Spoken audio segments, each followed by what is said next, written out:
presentation of the NTRA in association with ESPN, worldwide leader in sports. Want to see this year's Kentucky Derby winner before he wins the Derby? Odds are good that in the next hour you will. Coming up from New York, the $750,000 Wood Memorial, the race that for the past 2 years has produced the Kentucky Derby champion. Fusaichi Pegasus runs by the front runners, and he's pulling away, and he is pulling away impressively. In 2000, it was Fusaichi Pegasus, and last year, Monarchos. The 2002 edition of the Wood Memorial offers another powerful cast that includes San Felipe Stakes winner Medaglia d'Oro, Gotham runner-up Sarland, as well as a pair of promising newcomers Sunday Break and Buddha. It's the spring's premier Derby prep, the Wood Memorial. If you can make it here, you can make it anywhere.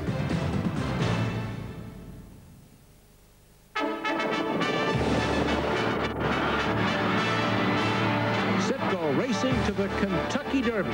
Today's coverage of the Wood Memorial is presented by Visa.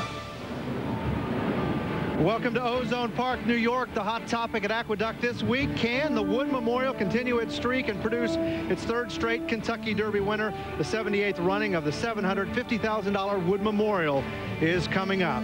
The weather this afternoon, well, it's kind of pleasant, 60 degrees, a little bit hazy. There is a 40% chance of rain. We'll probably duck that, but it has gotten awfully windy. And by the way, that will be a headwind for these horses as they head home.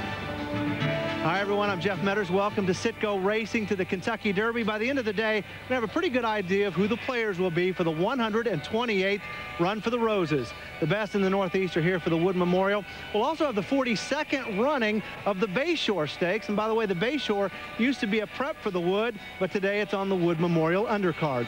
Here are the conditions for the Bayshore. It is a grade 3, $150,000, just 3-year-olds, and they will run only 7 furlongs.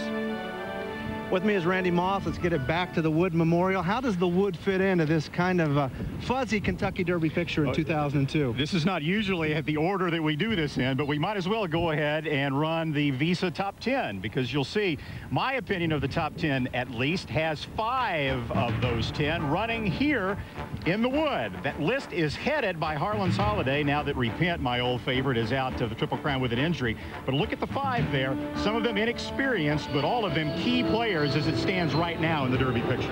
You know, if you back up a year, last year the winner of the Wood was also very inexperienced. Yeah, Bob Baffert sent Congaree in from Southern California, and there he is leading the pack, and the horse ranging up in second is Monarchos, and we all know what he went on to do 3 weeks later.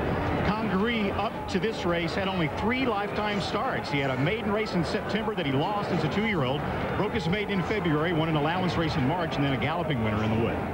And that seems to be the trend these days. It's almost like the fewer starts before the Kentucky Derby, the better. At least that's the case here in the Wood Memorial. Look last year at the 2001 stats. Congaree, Monarchos, and Richly Blended only had 11 combined starts lifetime going into the Wood. The year before, the top 3 also with 11. A decade or so ago, you might have had double that many starts coming into a race like this. Let's take a look at this year's field. No surprise, the first horse we see, lightly raced. Buddha with only 3 lifetime starts himself, and look at him draw away from this allowance field to win by 9.5 at Gulfstream Park.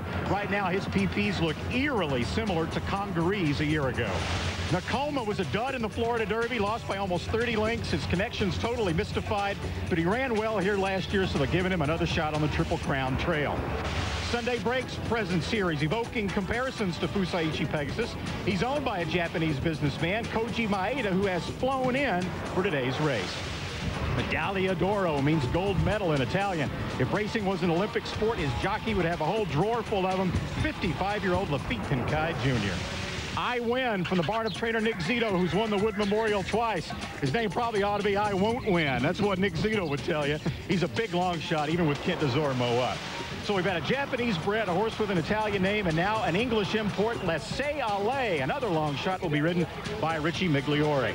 Today's pedigree award goes to Sarland, whose sire Unbridled won the Kentucky Derby and Breeders' Cup Classic as Dan Versailles Treaty. Second twice in the Breeders' Cup Distaff. You can see he was a fast closing second to Mayakovsky in the Gotham. He'll be closing again today with John Velasquez.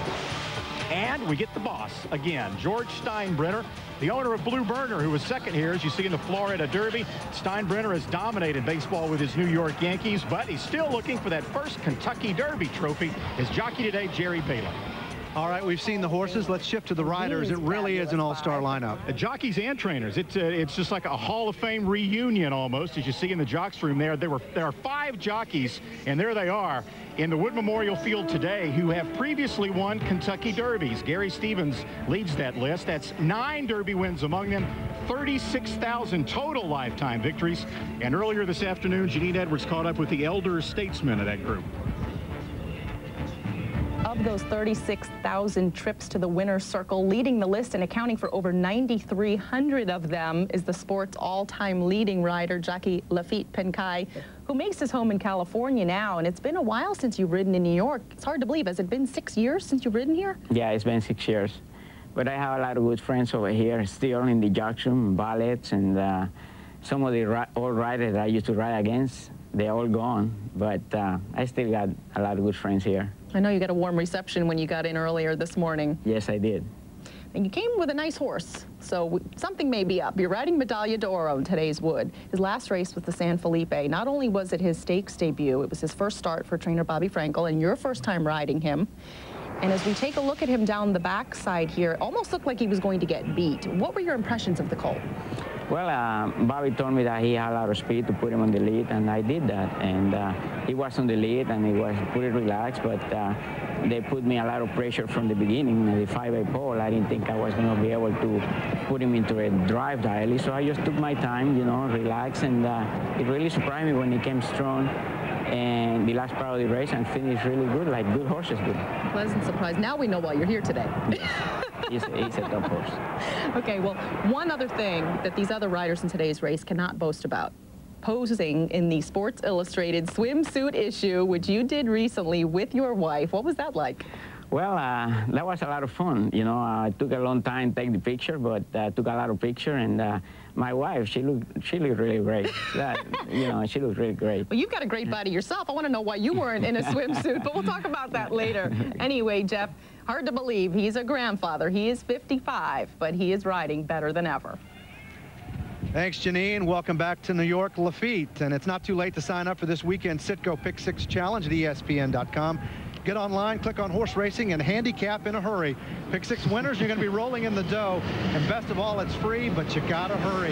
The first race in this weekend's Pick 6 Challenge is the Bayshore, and it's coming up next.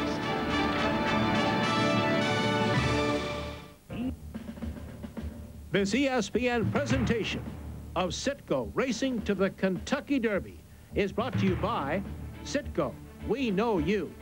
By Visa, proud sponsor of the Visa Triple Crown. Beechwood aged Budweiser, with a crisp, clean, and refreshing taste known only to the king of beers. By Long John Silver's, how can you resist? And by equineline.com, the official supplier of breeding and sales information to the NTRA. The field straightens away in the stretch. Impecunious has the lead by a head. Actuality second. Between horses, Secretariat, and on the outside, Champagne Charlie. 4 of them across the track with 1/8 of a mile to the finish. Secretariat getting the lead. Champagne Charlie on the outside, second. Toward the rail, it's Actuality. 70 yards from the finish. It's Secretariat in front. And you can see there, Secretariat romps home, winning the Bayshore, and of course went on to win the Triple Crown. You know, Randy, in the rush of the spring, you know, it's really the pushes on the Kentucky Derby. We kind of forget that there's some other 3-year-olds out there that maybe aren't bred to go the 1.25 miles, but they are still good racehorses. And we'll see quite a few of those in the Bayshore right now coming up next. The Bayshore has produced horses like Secretariat, also Damascus and Bull Forbes. You probably won't see any of these horses show up on the Triple Crown Trail this year, but in a shameless programming note, maybe in the Road to the World Thoroughbred Championships this summer and fall. Well, as I mentioned, 42nd running. Let's take a look at the field. The favorite there you see is the number 4 horse Listen Here, trained by Bill Mott, ridden by Jerry Bailey. A couple of races ago, they had a 1-5 favorite called Yankee Gentleman. Leaving the starting gate, he stumbled and left Jerry Bailey laying on the track. 1-5 shot, so hopefully their karma has improved a little bit since then. Warner's at 8-1 is a pretty promising colt, ridden by John Velasquez. And the rest of the horses in the field include there at the bottom Montier at 9-2. 7 furlongs might be his best distance. And in from Southern California, Roman Dancer and Kid Desormeaux. Well, let's start with that 4-horse where Jerry Bailey might be just a little bit sore, but this is a horse that was second in the Swale. We were a little worried about him when that happened with Yankee Gentleman because he went down hard right on his back, but he's got that safety vest. I ran into Billy Mott later, the trainer, and said that he was doing just fine. Listen Here is a horse that, like a lot of these we've talked about, it's lightly raced. He's 3 for 5 lifetime. But in his last race, he ran in the Swale Stakes, his 3rd consecutive graded stakes effort. He didn't win it, but you see there, he put some pressure on the horse that did win, Ethan Man, who we'll see next week in the Lexington. Ethan Man will be one of the favorites in that race. He's a very promising colt. So it really wasn't bad for Listen Here to finish second in that race, a grade 3 behind a horse like Ethan Man. And Mott and Bailey, as Randy mentioned, will be the trainer and jockey there. The 10-horse also deserves a look. Roman Dancer. Roman Dancer is a New York bred, believe it or not, who has raced nearly exclusively in California, but he's returning to his roots today. 7 of his 8 lifetime starts have been versus Stakes Company, and he has been squaring off with some of the best in the division. If you look at his PPs, you see names like Came Home, Mayakovsky, Labamta Babe, and the UAE Derby winner, Essence of Dubai. Now, he's got quite a bit of natural speed, but there is an abundance of pace in this race, so it will probably be to his advantage to employ the same tactics he used in his races in the Sunny Slope, the San Miguel, and the Baldwin. He laid just off very contentious paces and finished with good energy. And his 3 career wins have come by a combined 10 lengths. And there's jockey Kent Desormeaux on his back, regular rider. So that's a good sign. Kent Desormeaux into ride. So this horse right now is second choice. And if he gets the right setup in here and the right trip in here, he could be very, very dangerous, Jeff. Thanks, Janine. The 7-horse's Parade of Music, and his last start was the Gotham. Yeah, it wasn't too bad. I mean, he's 16-1, but he finished 3rd in the Gotham, which we saw a snippet of earlier when we were talking about Sarland. It was Mayakovsky first, Sarland second, and then just 2.5 lengths further back, Parade of Music. That was the very first stakes start in his career. Richie Migliore rode him that day. It's no surprise that Migliore is riding City Sharpster today because of his connection with trainer John Kimmel, but Mike Smith as a substitute rider there is, you can certainly do a whole lot worse than that, and there you see Mike on Parade of Music. And Bill Mott, as we've talked about, is the trainer of Listen Here at 9-5. He was pretty bummed out a few minutes ago when we talked to him about Yankee Gentleman, the horse that stumbled so badly and lost the jockey. But Mott's a pretty sensible, no-nonsense kind of guy, and he kind of expected his luck to turn around right here. He's really high on Listen Here. And you can see him making his way to his box.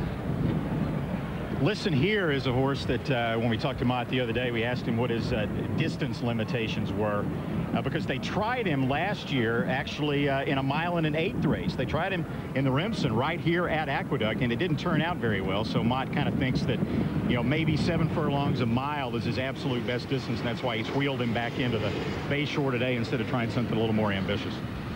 And you can see there the horses starting to make their way to the starting gate. And Janine, Warner's is a colt trained by Todd Pletcher. Yeah, he is. You know, this is a lightly raced colt, and I know he has turned a lot of heads as well, and kind of generous odds right now at 5-1. He broke his maiden very impressively at Saratoga last year. He was beat by a very promising horse named In High Gear, Richard Dutro's horse, in his career debut. But then he came back and ran a very big race in the OBS Sprint at the Ocala Training Center just last month. A good time of 1:09.3. This colt was a $1 million purchase by Eugene Melnick, and they were very encouraged with his effort behind Royal Lad in that OBS Sprint Stakes down there in Ocala. So Warner's will keep our eye on him. Todd Pletcher knows his way to the winner's circle, and John Velasquez is in the saddle. Jeff? And Randy, there's a 3-horse, What a Saint, now starting to load. You know, What a Saint has got some early speed, and so does the 8-horse City Sharpster. Janine alluded a little earlier to perhaps what Desormeaux might try to do with Roman Dancer, sit just off the pace a little bit. With that wind blowing down the backstretch now, probably about 25 miles an hour, you can expect to see some pretty fast fractions.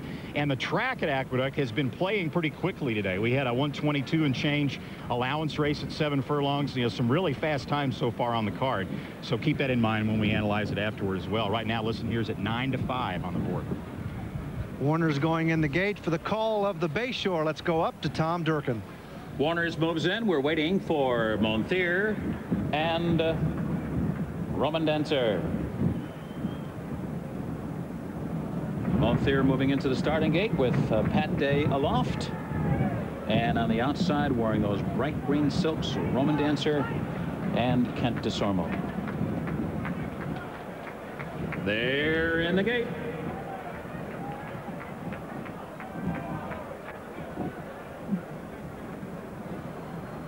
And they're off. Roman Dancer breaks on top. Montier breaks right with him. They're followed closely by City Sharpster. Listen here, got away to a good start. He's right up there. So too is Warner's. So too is What a Saint, and so too is Robin's Beauty. They're moving up the backstretch. And listen here, comes through now for a short lead. What a Saint is right there running along in second. Warner's right up on the pace, is racing third. City Sharpster far outside fourth. Carries Golden behind them, racing in fifth. Montier is now sixth, followed by Roman Dancer seventh. And then it's Robin's Beauty, followed by Parade of Music, and a long way back to the trailer, Stylish Sultan. The opening quarter, 21 4/5 seconds, sizzling fractions here. It is What a Saint. Warner's on the far outside. Listen here, battles on, while in between those two, City Sharpster is just off the lead, looming on the outside fourth.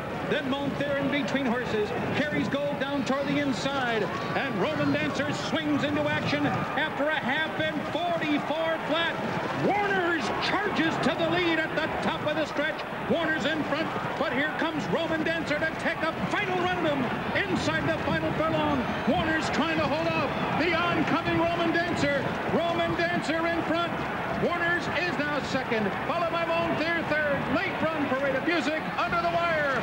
Roman Dancer wins by a length and a half. Warner's was second. Montier came on to be third, and Parade of Music was fourth. Well, the pace was... Roman Dancer, a son of Polish numbers, ridden by Kent DeSormo, gets the job done here in the Bayshore. Now, DeSormo also has the mount in the Wood Memorial on I Win, but I have a feeling, in fact, I'm almost positive that the only reason he came to Aqueduct was to ride Roman Dancer in this race. It wasn't to ride I Win, and you saw him further off the pace than most people expected him to be. The pace was pretty quick with that wind and everything, but I don't think anyone expected Roman Dancer to be seventh at one point on the backstretch with all the speed that he has, but obviously he relaxed quite nicely and got the job done. And we'll pick it up again at the top of the lane. At the top of the lane, it was a real mess. Look at that. You got 5 horses across the track, all of whom had a shot to win. Warner spurted away, but from the extreme outside, 5 or 6 wide, turning for home with DeSormo, so he didn't get the best of trips, but Roman Dancer was clearly the best. A nice effort for Warner's to get second, and Montier, the horse beaten in a photo finish earlier this year in the Hutchison at Gulfstream Park, closes for third. Disappointing performance for the 9-5 favorite Listen Here, who really never got his name called.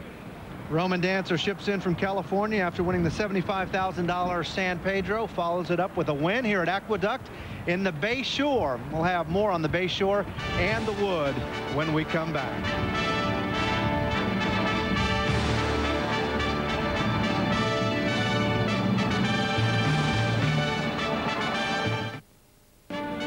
Citgo Racing to the Kentucky Derby is presented by Visa. As you see, Kent DeSormo on board Roman Dancer after winning the Bayshore. First graded stakes win for Roman Dancer. Trained by Christopher Posh. Rod and Laura Rodriguez are the owners. Coming up later on ESPN, Chris McKendry, Mike Greenberg will be your host on SportsCenter. An emotional day at the Masters as Arnold Palmer says goodbye, plus the Yankees and the Red Sox, and an update on the home run swatting Barry Bonds. For more, you can log on to ESPN.com. And Randy, as we get back to the $150,000 Bayshore, what surprises did we find here? Well, you look at the 4-horse there, Listen Here, coming out of the starting gate. He had been so consistent, you look for an excuse, and you don't see it at the start. He got a pretty clean break, and you see there he's not in much traffic at all headed down the backstretch. So it's really hard to say why Listen Here didn't quite run up to his race, but Roman Dancer certainly fired big, and that's him there in the green silks on the extreme outside, swooping up toward the leaders. Coming into this race in his 8 lifetime starts, look, he's like 6 or 7 wide there. He had been on the lead in 5 of them, and ironically, the 2 best races on his form were the races where Kent DeSormo took him back off the pace in 4th and 5th and let him relax and then settle and make that run. And he certainly employed that strategy this afternoon, took him back further than ever before. And it looks like they found his preferred running style, to say the least. Yeah, I think you're right, as he closes very strong to win the Bayshore. And it is official. As Roman Dancer gets the win, Warner second, Monthier in third place. The winning time there for the 7 furlongs, 1:22.21, paying $855 and $420. And with the Bayshore behind us, now we'll turn our attention to the upcoming Wood Memorial. You know, with the Kentucky Derby just 3 weeks away, you kind of need to keep your finger on the pulse of the 128th Run for the Roses. The best place for that, KentuckyDerby.com. The definitive location on the web for the information about the Kentucky Derby. And there is Bobby Frankel, Medaglia d'Oro starting for him today, shipping in from California. The Eclipse Award-winning trainer tries to win the Wood when we return.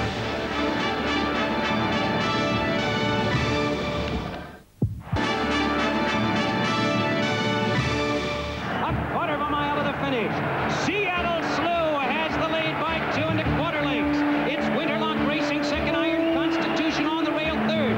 Sanhedrin's gaining ground on the far outside. A furlong to the finish. Seattle Slew has the lead by 5 lengths. That's Sanhedrin on the outside now, second Papalote and Catalan. Past the 70-yard mark, and it's Seattle Slew in front. 1977, and Seattle Slew just building his momentum as he headed into the Classics, and that's kind of what Sarland and Medaglia d'Oro would like to do today. Wouldn't it be nice if we could see another Seattle Slew someday? Who knows? But it's not a bad field here as we take a quick look at the early betting right now here. Right now, the favorite is Medaglia d'Oro, as he was in the program, at 5-2, and you can see the public thinks it's a pretty evenly matched race too. Buddha right now is 3-1. Sunday Break 6-1. All the connections are here today, if I'm not mistaken, with the exception of Nick Zito, the trainer of I Win. Nick runs Straight Gin in the Bluegrass a little bit later this afternoon in Keeneland, and you see Sarland 3, Blue Burner there at 7-2. Well, let's start with the 4-horse Medaglia d'Oro, shipping in from California and looking to win here at Aqueduct. Yeah, horse, trainer, jockey, all from Southern California, and you see he's just a picture of composure in the paddock. Big, nice-looking horse with that martini glass marking there on his forehead. And horses coming in from the West Coast have historically done very well in the Wood Memorial. It all began 31 years ago with a horse called Jim French, who actually was a New York horse, shipped to California, won the Santa Anita Derby. They brought him back here for the Wood. But 3 horses that made their most recent starts at Santa Anita, Instrument Landing in the last 2 years, Fusaichi, Pegasus, and Congaree, have all won. And you see all of that list except for one finished in the top 4. That's not bad. And Janine, if you're Shug McGahee, you got to try to make the most of the home court advantage here at Aqueduct with Sarland. Oh, definitely, Jeff. And the horses just working their way into the paddock now. And I spoke to Shug right after the Gotham, and, you know, he was a little bit perplexed. He said, you know, my horse has never been within 5 lengths of the lead when they have gone in 1:11 and change. And in the Gotham, they went in 1:09 and 3, and his horse was just 2 lengths off the pace. But I think you can chalk that up to the fact that the horse had not run in 4 months. He was fresh. A lot of times, first time out horses are very fresh. They may run a little bit closer to the pace. So it was kind of an uncharacteristic performance for Sarland in that regard. Here you see him right here. He is laying just off. He's starting to close in here on Mayakovsky, who's on the rail there, number 2. And he's making a big move on the turn. And then he sort of starts to flatten out, and that's when Shug McGahee started to get worried. But really, this did end up becoming a very, very useful prep, because Shug said, hey, he's a lot more focused now since this race. All of a sudden, he's gotten his game face on. You know, horses have 4 months away from racing, and they kind of just, you know, go back to being horses instead of athletes. And there is Shug putting the saddle on Sarland, who is a model of class here. He always is very, very well behaved. But he's more focused now. He's more professional and more competitive in his workouts in the morning. So don't know what kind of pace scenario we may see. Probably not much of a pace for him to run into. But Shug said, hey, the Gotham was just a prep for the Wood. The Wood is just a prep for the Kentucky Derby. So they are still focusing on Churchill Downs. But I think we'll see a nice effort today from Sarland, Jeff. Neil Drysdale back here again with a horse, Sunday Break, trying to repeat what he did a couple of years ago with Fusaichi Pegasus, winning the Wood and winning the Kentucky Derby. Yeah, a Japanese bred of all things. Sunday Break has really started to hit his stride in the last few months. And Drysdale sort of snuck him into town. Actually, there was their Sunday break right there. There was, well, that's not Sunday break, but anyway, there was an allowance race at Aqueduct that they hung up at 1 1/8 miles, and Drysdale snuck him out of California. And as you see Neil right there, their Sunday break, snuck him out of California into Aqueduct. Didn't tell anybody that the horse was making the trip because he was afraid that the race wouldn't fill. And basically, when Sunday break ran in that race, of course, he was an overwhelming favorite. And when you see it, you might tend to sort of discredit the horse because he was veering in and out. But basically, with the tongue wagging and everything like Michael Jordan there, this was just a workout. If you're handicapping the race, you pretty much have to just throw out this 1 1/8 race or just consider it as a 1 1/8 workout, because that's really all it was. It was a slow pace. Stevens kept him off a bit. The horse got bored. He was veering in and out. But honestly, all the trouble you see there didn't bother trainer Neil Drysdale one bit. He was actually very pleased with Sunday break's effort. Once he spotted the other horse, he straightened himself out very quickly and accelerated away to win by a length. And then what I thought was showing promise was the fact that he galloped out. So he probably opened up 8 or 9 lengths, leaving the wire. So I'd say it wouldn't, I mean, obviously without knowing, it wouldn't surprise me if he'd galloped out just as fast after the wire as he did during the race. Sunday break is a descendant of Mr. Prospector, owned by a Japanese businessman, trained by Drysdale. That sounds a lot like Fusaichi Pegasus, who won the Wood and Kentucky Derby 2 years ago. But Drysdale says the similarities end there. Oh yeah, they're not even near the same kettle of fish. One was a big, strong, lovely-looking horse, and this more is. I think Michael Tabor summed it up quite well the other day. He was at Aqueduct and saw him. He said he looks like a pocket battleship. And I think that's a nice turn of phrase to describe him. So here's the question. Will Sunday break run the first Saturday in May? Unlike Fusaichi Pegasus, he's never even run in a stakes race. So today he'll have to prove to Neil Drysdale that he's worthy of a ticket to Kentucky. I think he'd have to finish in the first 3. You know, otherwise, you know, he's got talent. It's just a question of whether he's ready for this or not. He's a late maturing colt. So we'll just see how he runs. And the low-key Neil Drysdale seems very comfortable with Sunday break. It's the first time I've ever heard a horse called a pocket battleship. That must be British for a horse that's small but stout, as you see Sunday break is there. Drysdale talked about how the horse is improving. He lost his first 2 starts, but now he's on a 3-race winning streak. And the good news with this crop of 3-year-olds, he's not going to have to sink the Bismarck, so it's wide open for him. Well, on this week's Juddmonte Farms Foal Patrol, we actually feature the first Fusaichi Pegasus foal to hit the ground. It is a 2-week-old filly. The proud owner is Robert Gentry. Fusaichi Pegasus, as we mentioned, won the Wood, won the Kentucky Derby in 2000, and earned just under $2 million in his career. And he was trained by Hall of Famer Neil Drysdale. Randy, I think this little filly is a little better behaved than her father. As a matter of fact, Fusaichi Pegasus was a little bit of a loner, but as you can tell, she is not one bit camera shy. And the Foal Patrol is brought to you by Juddmonte Farms. To see all of their stallions and foals, go to juddmonte.com.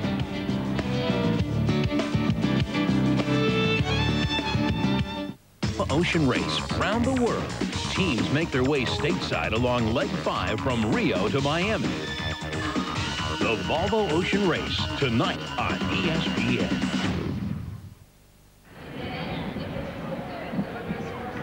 Welcome back to Aqueduct. Overcast skies, a little bit cool. This Sunday night on Sunday Night Baseball.